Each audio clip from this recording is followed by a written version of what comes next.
So it's finally the video we're going to be painting the car. It's already done now. I'm just going to talk about it for a second before we get into the video. So I borrowed a paint room to paint the car in. It was a nightmare. We had all kind of trouble with the compressor and water, and it was just, the place was dirty, nasty. It was a pain.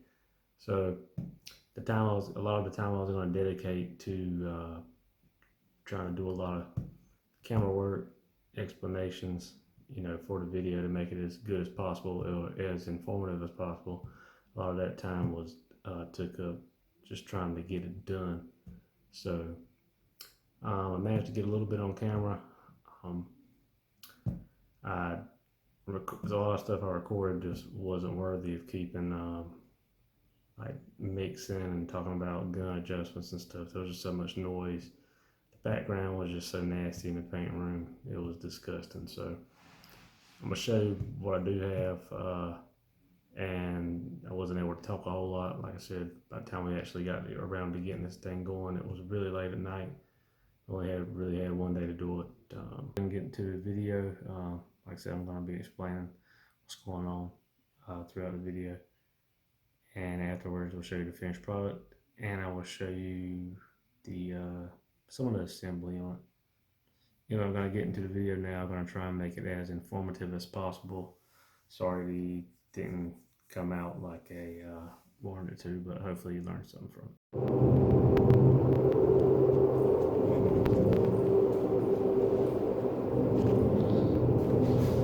I got the whole car masked. We went over the whole thing with some water-based cleaner. We use glass cleaner.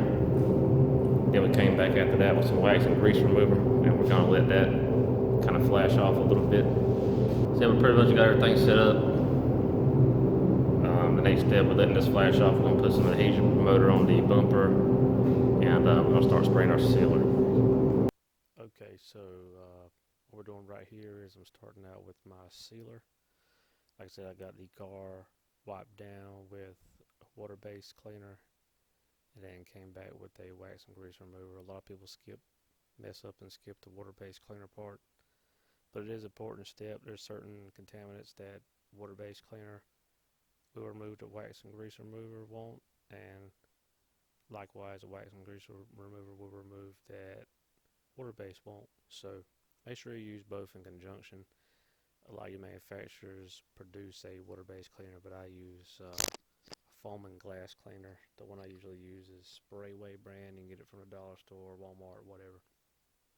Anyway, come back when you put your wax and grease remover on, put it on with one rag, come back, follow that right back up and take it right back off. Don't allow it to dry. You want to take it off. You don't want it to dry, leave any contaminants on there. But yeah, what we're doing is we're spraying our sealer here. Typically one coat of sealer is good. Sealer gives you a nice, if you got a car with a lot of different bodywork, there's multiple different colors like we have here, sealer will give you a nice uniform base to start off with, and it also kind of locks down all your bodywork. Another thing you can use, typically your sealers are gray. I like to use a tinted sealer. So in this case I'm using white, spraying the car white, so I'll use a white sealer. Same with any other color, because if you use a tinted one, it's gonna go ahead and get you in the ballpark as far as the color goes, and typically you won't have to use as much base to get the same amount of coverage. So, and sealer is a whole lot cheaper than base is, so if you can get away with using some sealer, using less base, then you'll come out more efficient as far as your dollar goes. Okay, so we sprayed, and it's kind of personal preference on gun setup. Sealers I like to spray, I'll set my gun at 30 pounds PSI with a trigger pull at the inlet, and that's regulated at the gun, wide open at the wall. I always spray my fluids wide open, the fluid setting wide open. Fan is pretty open. I'll turn in a little bit just to clean up the edges. And then again, your fan is kind of depending on your air pressure too. But and all this is personal preference, as you can see. I spray maybe a little higher psi than some people. I don't know. I back off the panel a little bit, and I typically get a lot of overspray. That's just I'm self-taught. That's how I do it. In the future, if I continue painting some more projects, I'd like to get a little more efficient gun. Maybe I can adjust my air pressure, be able to spray without so much waste material. But this is how I do it. It's how I've always done it, and I've made it work. So yes, with our sealers, typically one medium coat of sealer uh, at 50% overlap, and typically one coat you get pretty good coverage. Sealer is really easy to spray on. Generally lays down really nice and flat and uniform. So yeah, really easy to spray. So you shouldn't have any trouble with that. So it's really hot in the booth here. It's really hot in the paint room here, but um, I typically like to give the stuff. I'll give it 20, probably 30 minutes to flash off, just to be sure. One thing is when it comes to painting stuff is, especially if you're not in a production atmosphere like we are here, we're just hobbyists. Don't get in a hurry. Give your materials plenty of time to flash off, so you don't have any problems with solvent pop or anything like that. So we're gonna let this flash off about 30 minutes. Then we'll get into the base.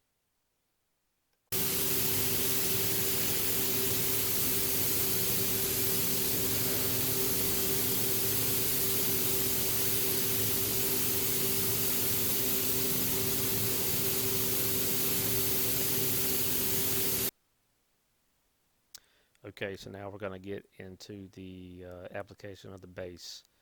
Um, Once your seal is completely flashed, you can come run over that real quick with a tack wipe just to get off any dust, dirt, lint, anything like that. I forgot to mention that right before I start painting the car, that I'll go over it with a tack wipe. So yeah, your next step is going to be putting the base on. If this is your first paint job or you are a beginner, I would recommend doing a solid base, which is what this is. I've done other things, I've done metallics, pearls, all that stuff. All that's fine and dandy, but the easiest thing to get a nice looking paint job is going to be to do a solid base. When you're doing pearls, metallics, everything like that, you got to be real peculiar about how you lay it down, because you can get striping, inconsistencies, modeling in your metallics, and things of that nature that are, it's going to be very noticeable. There are ways to correct that if you do get it in there. We're not going to get too much into metallics, pearls, or anything like that, because that's not what we're dealing with. We're dealing with a beginner's style paint job today. So yeah, if that's the case, stick with your solids. It's going to be the easiest thing for you to put on, because if you do put them on, the main thing is just getting the material on, getting it on clean, uh, and not running it or anything like that. If you do get an imperfection in it, let it flash off, and just take you a piece of 600 grit sandpaper, scuff it down to a slick, put a little more base on there, and you'll be good to go. And if there is any inconsistencies in it as far as how it's laying down or anything of that nature, once you put your clear on there, it's going to hide all of that anyway. And so yeah, it's really going to be an easy product to get a good looking paint job.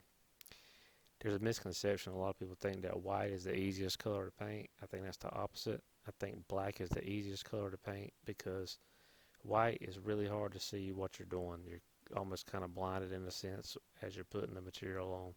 It's really hard to see because it just doesn't reflect the light like black does. Black, you can see exactly what you're doing at all times. Now, white does hide more imperfections than black does, so maybe that's why people say it's easier to paint. It's easier to get a cleaner job or a good looking job with a white, but I think it's harder to actually put a lay a white down. So let's talk a little bit about the base. The sealer I use is ready to spray, so all I have to do is crack the can open and stir it up, strain it, good to go. Put it on. Your bases, it really depends on the manufacturer and the particular product. Generally, they're going to be 1-to-1 mix ratio, which is what this one is. So that means 1 part paint to 1 part reducer. So obviously, if you use 8 ounces of paint, you're going to mix in 8 ounces of reducer, and so on and so forth. And with your reducers, you've got different temp grades. So you've got fast reducer, medium reducer, slow reducer. So you've got super slow at sometimes. Um, and a lot of people don't really understand your reducers. A lot of people just use your standard reducer, medium, or some people use fast, thinking that they're going to get a faster paint job, but that's really not the case. Slower is faster. I always use slow. Um, so let's get back into spraying techniques. So if you see what I'm doing here, typically well, on this job, I'm walking the entire car. You'll see a lot of people will break the car up in sections. And if you're painting the side, they'll break it up in thirds. That's fine if you want to do that. Again, if I was spraying a metallic or a pearl, candy, anything like that, which I've never sprayed candy, but same concept. Spraying anything like that, a hard, more difficult base, I would definitely walk the entire side of the car. It's going to give you a more consistent pattern. So yeah, just get the base on. Like I said, 50-50 overlap. And we're talking about solids here, of course. 50-50 overlap, 30 pounds, fluid wide open, fan pretty wide open, and just a 50-50 overlap. Generally with your bases, depending, typically it's going to take, 3 coats of base is going to get you your coverage. On this car, I've done 2. The car was already white, and I used a white sealer. And I'm doing it all over, so I've done 2 coats. But yeah, typically I'll do 3, especially if it's a metallic or anything like that. But yeah, just depends. I mean, just put it on, see what it does, and go from there. Another tip when spraying, and this applies to any kind of product, don't start mid-panel, like the middle of the hood. Don't do that. And also, wherever you're spraying at, start well beyond and end well beyond the panel. If you try to start at the edge, you're going to get dry spray at the edge. Just start and stop well beyond the panel. So we're going to watch as we put the base on here. Like I said, we've done 2 coats of base. I probably recommend doing 3, but this is what we did. I would have done 3, but because I seen some things were showing up a little light, but I did not plan ahead. This is the first car that I painted in years, and I come up a little short when it came to estimating the material amount that I was going to need. So I ended up coming up a little short. I used every drop of base that I had, and I wished I had another quart. But it is what it is. It's done. I had to get it on there, get the car done. But we'll talk about that when it's over with, and we look at the finished product. So I'm gonna go put 2 coats on. I'm gonna wait about 20 minutes in between. Last coat, I'm gonna wait about 30 minutes before I jump to my clear. Okay, so we finished up our base. We've given it 30 minutes to flash off. We went over it with the tack rag to remove any dust. So now we're jumping into it with our clear. We're using the DC 4000 clear. Typically, you want to shoot for 2 medium wet coats. That's going to give you 2 coats is generally 2 mils of coverage, and that's generally what you need for your clear coat. Being that this is a high-end clear, 2 coats is going to be plenty for UV protection, and shouldn't have any trouble with longevity or anything as far as that's concerned. I went ahead and put 3 coats on. Reason being, I knew that the environment we were painting in, that I was probably going to get some trash, and I hadn't painted in a while, so I was expecting I might get a run, a nib, sag or whatever in it, or even some orange peel. So I wanted to give myself a little extra material.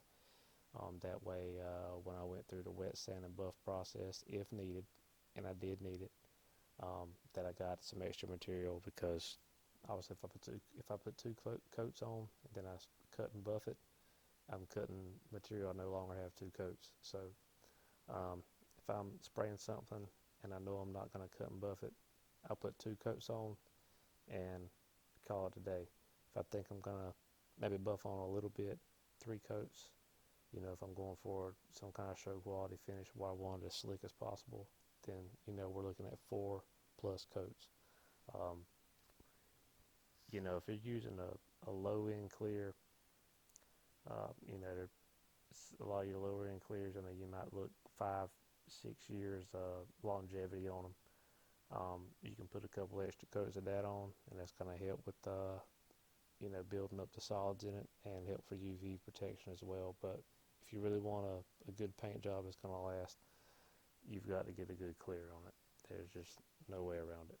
So, because what breaks down, your finish is UV, the sun, and cheap clear just does not provide the protection that you need for the longevity as far as the paint job is concerned. So with our clear, we're putting it on the same way. I like to bump my pressure up a little bit to help the clear is thicker, to help it atomize. I like to bump it up to about 35 pounds. Again, it's probably on the high side from what most people spray it at. That's how I like to do it. That's what works for me. We put it on the same way, 50-50 overlap, and we just get the material on. You just got to be careful, like I said. With clear, with your sealers and your bases, they generally lay down pretty smooth.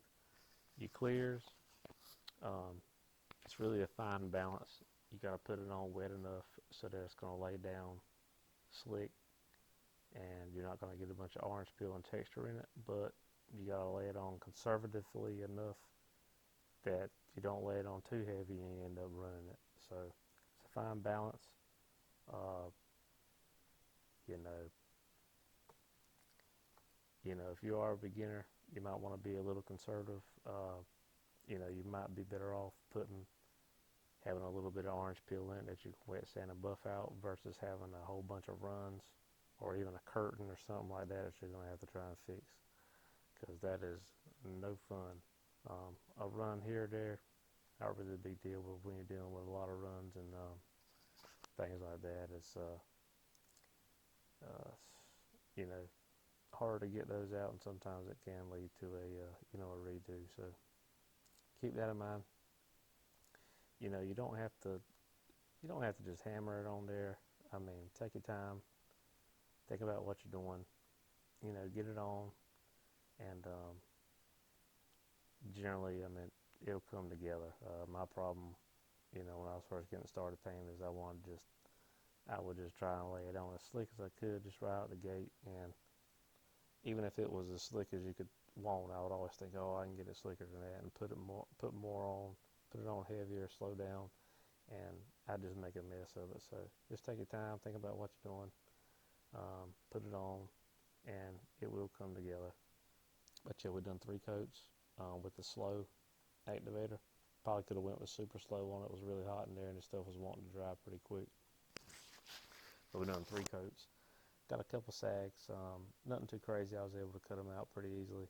Got a mosquito in there that got fossilized, and got quite a bit of just trash in it, which I know came from the environment because we had cleaned and cleaned and cleaned the car. I had a paint suit on, and though it didn't come off of me for the most part, and you're only as good as the environment you're working in. So anyway, it is what it is. We got it done. We were able to cut and buff everything out and make it look pretty good. So yeah, we'll let you watch this. I only recorded the first coat. After that, it gets pretty repetitive, but put 3 coats on, and we'll check it out, see what it looks like.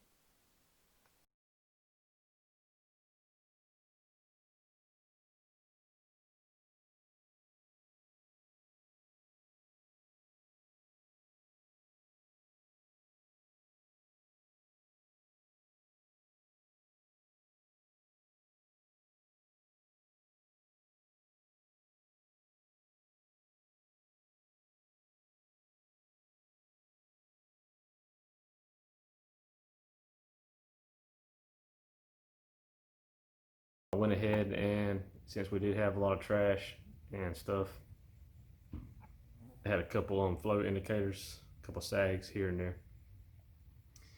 And I got all that fixed. I really hate sanding and buffing, so I didn't even attempt to record that because I despise it. But pretty much I wet sanded and buffed all the doors, the quarter panels, the trunk, and the hood. The fenders and the bumpers came out pretty good.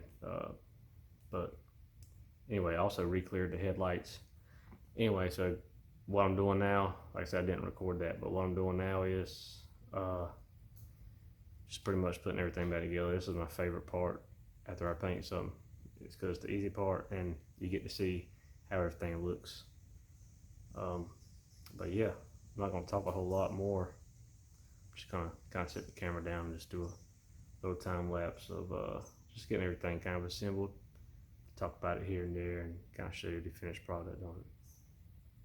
Also, all the trim, plastics, grill inserts and stuff like that, I painted with some trim paint. I got a video on that as well.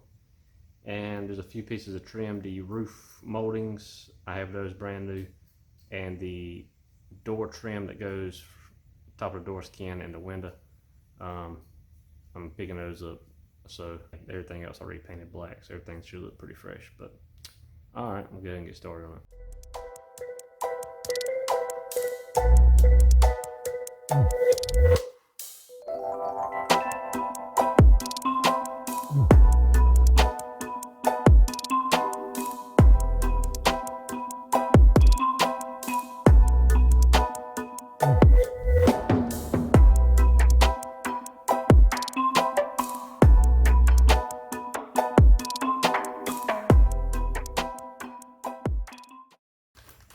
Another good tip is to pick up a big bag of these panel clips, because once you take this car apart, usually even the first time you take it apart, you'll break a few of these, but this car's been took apart so many times that so many of these are broke or missing. So I just got a whole pack of them, and got a pack of like 100 of them for like, I want to say like $5 on the internet. I've used them so far, they work really good, but if you have to take it apart, usually they break, but they're not reusable. But for the price point, you can afford just to keep replacing them every time you take them apart.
So this is the finished product here. Everything put back together. A new emblem, re-cleared the headlights, painted all this trim, and I made a video on that as well that's already posted as far as painting your plastic trims. Painted our wiper cowl and our wiper arms. Everything looks new and uniform. We polished these, replaced these roof moldings, polished all the glass, cleaned our Mugen visors, put new clips on, got those reattached. I was gonna wrap these like I've done in the past, but I was messing around on eBay and found these plastic covers to kind of cover this up, and I feel like they would hold up better than the wrap would. So in a couple years, wrap starts to look bad and you have to redo it. Got these moldings here that were looking pretty bad.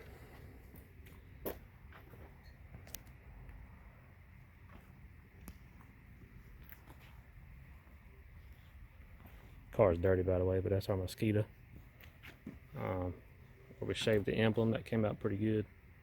The holes on the trunk came out good. Nice and smooth. Bodywork looks great.